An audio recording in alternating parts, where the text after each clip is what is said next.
आणि मी तुम्हाला तुमच्या उपस्थितीत ही ग्वाही देतो की ह्यांच्या षडयंत्रांना खीळ ठोकण्यासाठी, यांची षडयंत्र उद्ध्वस्त करण्यासाठी राष्ट्रभक्तीचं सर्वांना सर्वकष सर्व एकत्र आले. हरीश वरळीकर आले, कुणाळकर आले, आमचा नागेश मडवी आला, आमचे हिंदू राष्ट्र सेनेचे पुण्यातले अनेक कार्यकर्ते आले. या सगळ्यांनी आज हजारोंच्या स्थितीत आपण शपथ घेतली आहे, यापुढे हे षडयंत्र उधळल्याशिवाय, हे षडयंत्र नष्ट केल्याशिवाय हिंदू राष्ट्रवादी एकही गप्प बसणार नाही. आपल्या माता भगिनींनी एक लक्षात घेतलं पाहिजे, फॅशनच्या नावाखाली मम्मी आणि पप्पा बोलायला शिकवता नका शिकू. मम्मी आणि पप्पा तुम्ही युरोपात जन्माला नाही आले, तुम्ही ह्या मावळ मातीत जन्माला आले, छत्रपतींच्या या भूमीत जन्माला आले. आई आणि बाबा अतिशय सुंदर. आई म्हणजे काय? आद्य ईश्वर म्हणजे आई. मम्मी शब्दाला काय अर्थ आहे, काय भावार्थ आहे? शून्य. वाढदिवसाच्या दिवशी केक कापताय, केक कापणं ही आपली प्रथा आहे का? मेणबत्त्या फुंक पिंट्या, फुंक पिंट्या, आणि पिंट्याला फुंकता येत नाही, बाप बाजून फुंकतोय. मेणबत्त्या फुंकून अहो निरांजन औक्षण करतो, अग्नीचा अग्नितेज, त्या अग्नीने औक्षण करायचं असतं लेकराला, की त्याच्या आयुष्यामध्ये अग्नीचं तेज येऊ दे, अग्नीचं चैतन्य, अग्नीचा प्रकाश येऊ दे. फुंकून काय सांगता की अंधकार होऊन जाऊ दे, आयुष्यात काळोख होऊन जाऊ दे. केक कापण्याच्या खुल्या प्रथा मोडून काढा, केक कापू नका. तुम्ही वाढदिवसाच्या दिवशी एकमेकांचं औक्षण करा. इंग्रजी संस्कृतीचं नको तेवढा बोलबाल देशात करू नका, नाहीतर तुमची सुवर्ण संस्कृती नष्ट होईल. मातांनी मम्मी बोलून घेण्यात लाज वाटली पाहिजे. अहो आई म्हणजे आद्य ईश्वर, आणि आई शब्दाची तुम्हाला लाज वाटते? मी एका पुणे जिल्ह्यामध्ये खेड तालुक्यात, म्हणजे राजगुरुनगर, हुतात्मा राजगुरूंचा जन्म झाला त्या तालुक्यात होतो. त्या राजगुरूंच्या तालुक्यामध्ये एक 70 वर्षाची म्हातारी ग्रामीण भाषेत तिच्या छोट्याशा नातवाला सांगत होती, तुझी मम्मी कुठे गेली? मी आलो, काय का म्हातारे, तू तुझ्या आईला मम्मी बोलत होती का? नाही नाही, आजची सगळीच बोलतात का, आजची शेण पण खातात, तू खाणार का? तू सांगितलं पाहिजे. मग त्या म्हातारीला कळलं की नाही चुकीचं आहे. नाही बोलते आई कुठे गेली, आई कुठे गेली. मग आई माई मध्ये जो अर्थ आहे तो मम्मी मध्ये आहे का? आपली संस्कृती अशी भ्रष्ट होऊ देऊ नका. तरुणींनी स्वातंत्र्याच्या नावाखाली शाहरुख खानचे पिक्चर बघायला धावू नका. तुमचा गर्भ नासेल. आज हे अफजल खान वध बघितले तर तुमच्या गर्भावर सुवर्ण संस्कार होतील, तुमच्या गर्भातून देशभक्त जन्माला येतील. आणि माय नेहमीच खान बघितला, माय नेहमीच खान बघितला तर तुमच्या गर्भातून घाण जन्माला येईल. तुम्हाला चालेल काय? खानच्या नावाने गर्भात घाण झाली तर चालेल काय? तुमचा गर्भ तेजस्वी आहे, तुमचा गर्भ क्रांतीचा आहे, तुमचा गर्भ जिजाऊंचा आहे, तुमचा गर्भ धाराऊंचा आहे. धाराऊ कोण? सईबाई साहेब वारल्या, छत्रपती संभाजी महाराजांची आई वारल्यानंतर जिने आपलं दूध पाजून, धर्माभिमानी धर्मबलिदानी संभाजी महाराजांना आपलं दूध पाजलं, आणि त्या दुधाचं तेज इतकं की मरेपर्यंत संभाजी महाराजांनी धर्म स्वीकारला नाही. औरंगजेब ज्याच्या पुढे हारला, औरंगजेबाची नाचक्की झाली, तो छत्रपती संभाजी महाराज जन्माला घालणाऱ्या मातांनी आपल्या मुलांना मम्मी पप्पा बोलायला शिकवू नका, केक कापू नका, खोट्या खुळ्या परंपरा जपू नका. 12 नंतर बेवडे उपवास सोडतात. तुम्हाला मजा सांगतो, जे पिंटा घोळणारे असतात ते पिंटा घोळणाऱ्यांसाठी घड्याळ बघत बसणार. 5 मिनिटं कमी, 2 मिनिटं कमी आहेत, 3 मिनिटं कमी आहेत, 1 मिनिट संपले, 12 वाजले, 12:01 कॅट क्लास बंद टाकला, संपला शनिवार. अहो सूर्योदयापासून सूर्यास्तापर्यंतची आपली वेळ आहे. सूर्यास्त झाला की दिवस संपतो आणि सूर्योदय झाला की दिवस उगवतो. इंग्रजांचं सगळं उलट आहे. तुम्ही सरळ लिहिता, मुसलमान उलट लिहितात. आपण हात असे धुतो, हे असे धुतात.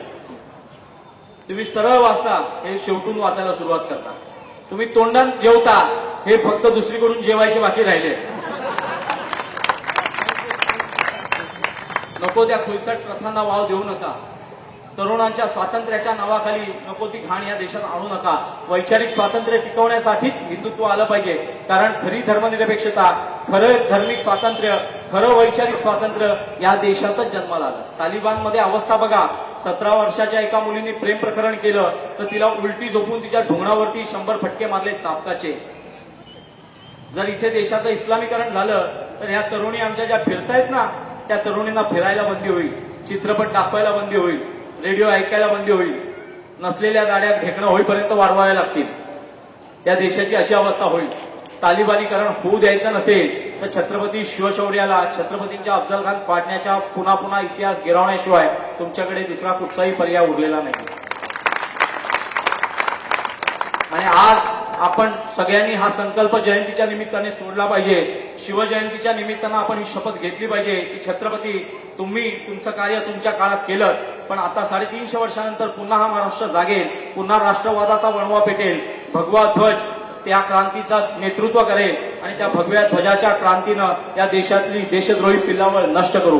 कुठच्याही हिंदू संस्थांवर, धार्मिक संस्थांवर जर बंदी येणार असेल तर 90 कोटी हिंदूंचा आक्रोश ही मुंबईसारखी महानगर पेटून उठतील.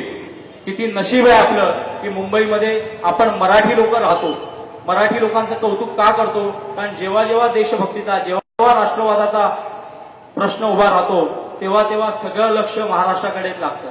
सीबीआयचा बाबरी मशीद पाडली तेव्हा सीबीआयचा रिपोर्ट आहे, त्या रिपोर्टमध्ये असं म्हटलंय की सगळ्यात जास्त घोषणा मराठी भाषेत दिल्या जात होत्या, सगळ्यात जास्त शिव्या मराठी भाषेत दिल्या जात होत्या आणि आता ह्याच्या पुढे सुद्धा मराठी भाषात यांची आई बहीण काढणार आहे.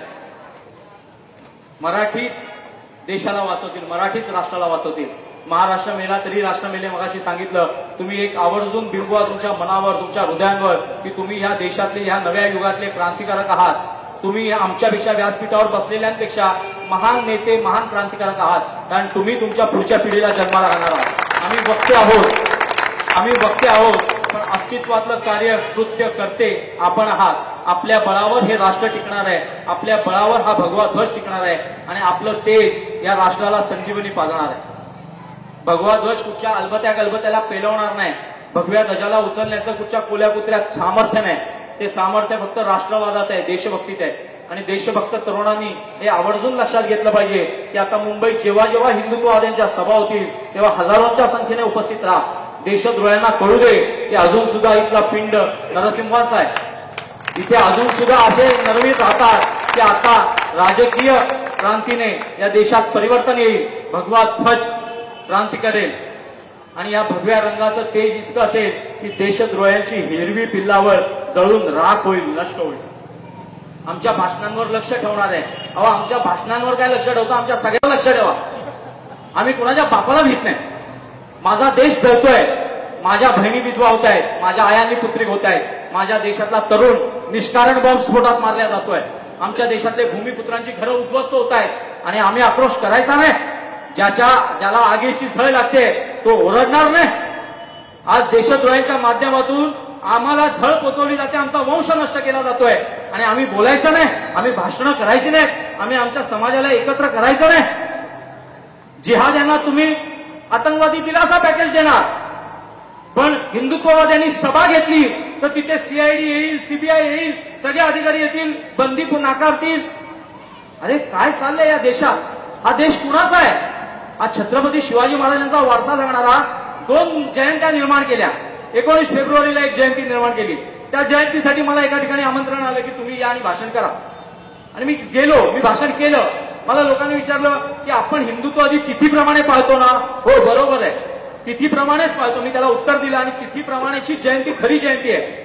पण आता अतिरेक्यांना मारण्यासाठी, देशद्रोह्यांना जाळण्यासाठी आणि सरकारने आखलेलं षडयंत्र उद्ध्वस्त करण्यासाठी महाराजांची 3-3 महिन्यांनी जरी जयंती घ्यावी लागली आणि बॅटरी चार्जिंग करावी लागली तरी आम्ही ती घेऊ आणि त्या प्रत्येक जयंतीला आम्ही जाऊ.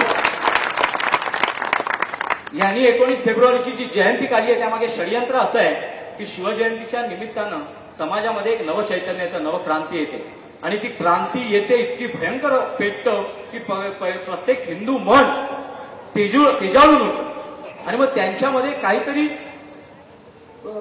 हे करावं, खोल घालावा, त्यांच्या चैतन्यामध्ये, त्यांच्या क्रांतीमध्ये, त्यांच्या शक्तीमध्ये कुठेतरी बिमोड घालावा म्हणून ही नकली जयंती निर्माण केली गेली. शिवाजी महाराजांच्या जयंतीला परवानगी मागावी लागते. मग काय आम्ही विलासरावाची, सोनिया गांधीची जयंती साजरी करायची काय?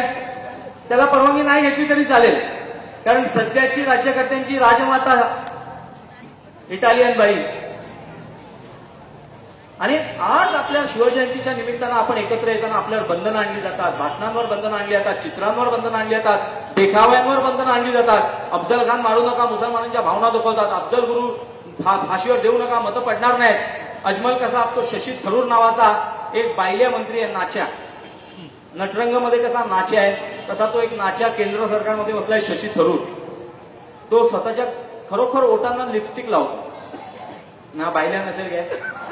तो म्हणतो की अजमल कसाबला न्यायालयाने जरी फाशी दिली तरी आम्ही फाशी देण्याची